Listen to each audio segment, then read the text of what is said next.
Sabi ni Pepito, kung gusto mo raw bumilis ang biyahe papunta sa isang malayong lugar, magsama ka ng mga kaibigan.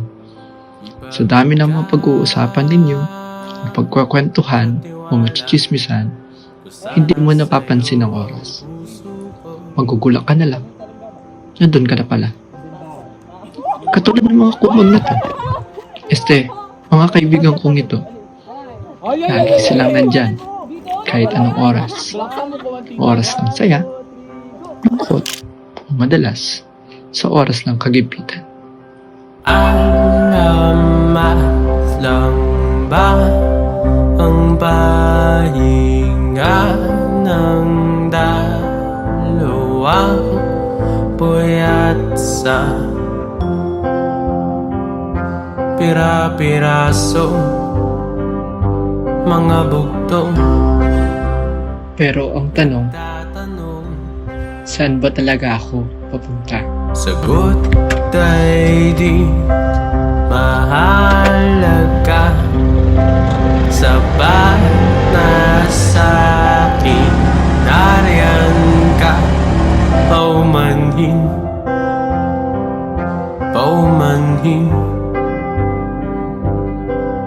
salat sa kasanayang linawin.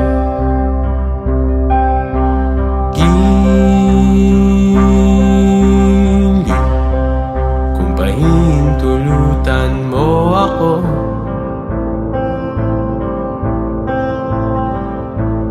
ay pakilala ko sana sa'yo ang buong mundo.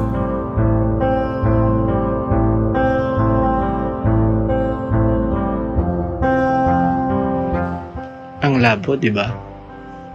Kaya kong tulungan ang iba, pero ang tulungan ng sarili ko, hindi ko magawa.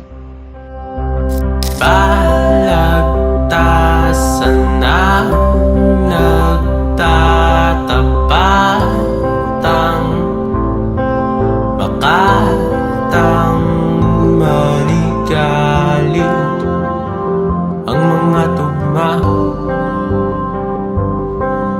Limot na kung paano ang bumasa.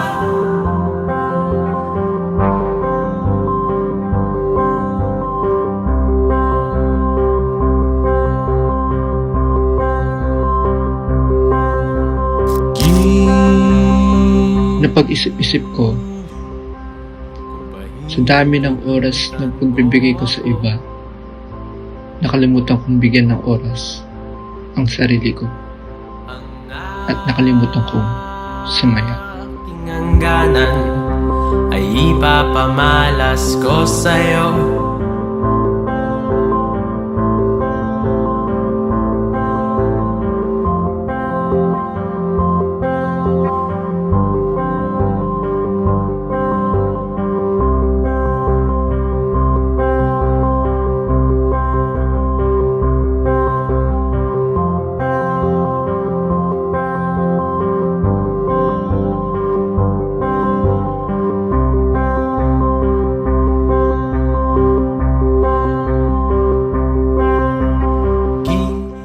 Siguro, tama ngang pumunta ako ng Sagada.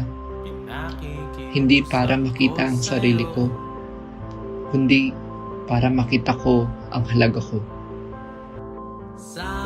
Hindi ko man alam kung tama ang landas ko ngayon. Naniniwala pa rin ako sa tamang panahon. Sagad man sa pagod ng katawan, sana hindi ako maiiwan. Diba? Sagada.